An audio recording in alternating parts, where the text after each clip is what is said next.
दोस्तों ये है BA political science third year का administration and public policy concept and theories का थर्ड ईयर का पेपर है।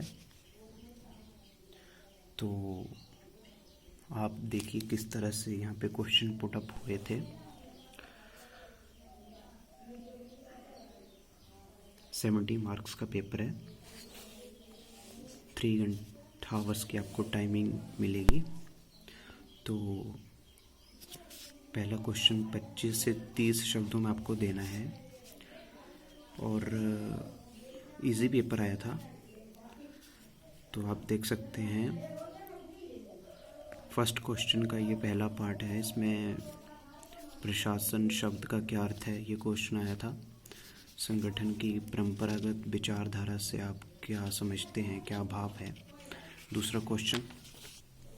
और तीसरा आप देख सकते हैं लोक प्रशासन और प्रशासन की परिभाषा, वैज्ञानिक प्रबंध, नवीन लोक प्रबंध। ये मैंने सभी किए हैं, इजी पेपर था।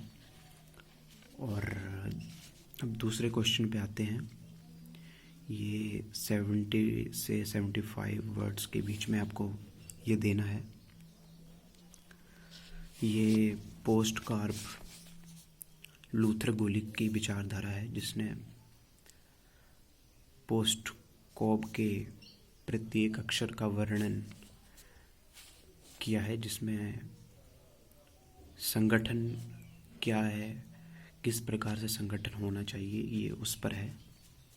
और अच्छे मानव संबंधों में कौन से अवरोधक हैं, प्राचीन काल में लोक प्रशासन के विकास का वर्णन, लोक प्रशासन का क्या महत्व है, लोक प्रशासन और निजी प्रशासन में क्या समानताएं हैं, और संगठन के मानव सिद्धांत की मुख्य मान्यताएं क्या है, और भारत में नीति निर्माण कैसे होता है। ये इजी पेपर था।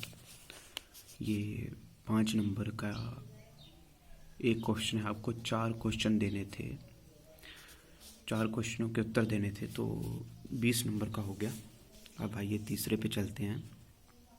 तीसरे पे आप देख सकते हैं ये 10 नंबर का है और 500 शब्दों तक आपको इसका उत्तर देना था। तो आप देख सकते हैं लोक प्रशासन को परिभाषित कीजिए और इसके विविध सिद्धांतों को बताइए। इसके 8 सिद्धांत हैं, जैसे कि राजनीतिक निर्देशन का सिद्धांत और खोज का सिद्धांत, संपर्क का सिद्धांत, लोक उत्तरदायित्व का सिद्धांत। ऐसे सिद्धांत 8 थे जो आपको बताने थे। और दूसरा इसमें ऑप्शन के बीच में लोक प्रशासन के विषय के रूप में विकास का वर्णन। तो चौथे क्वेश्चन पे आते हैं। इसमें आपको बताना था कि संगठन की परंपरागत विचारधारा की आलोचनात्मक व्याख्या करनी थी।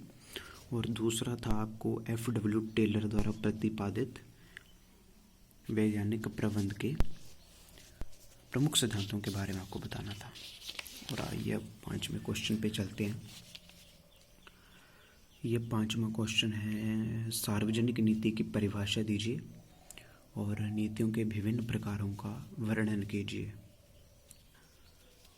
Public policy. और दूसरा क्वेश्चन था 5वें का, लोक नीति की परिभाषा दीजिए, नीति निर्माण की प्रक्रिया का वर्णन कीजिए। ये 5वां क्वेश्चन था। अब आइए 6ठे क्वेश्चन पे चलते हैं। नवीन लोक प्रबंध से क्या अभिप्राय है, नवीन लोक प्रबंध के विभिन्न तत्वों का वर्णन कीजिए, ये आपको बताना था। और लास्ट क्वेश्चन बचता है, विकास प्रशासन की परिभाषा दीजिए और इसके क्षेत्र तथा समस्याओं का आपको वर्णन करना था। तो ये पेपर था 10, 20,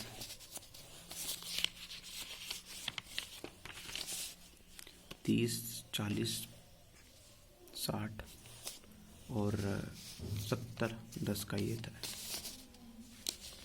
2-2 नंबर के क्वेश्चन आपको करने थे। ये कंपल्सरी क्वेश्चन होते हैं। तो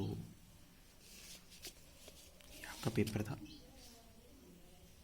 आप देख सकते हैं।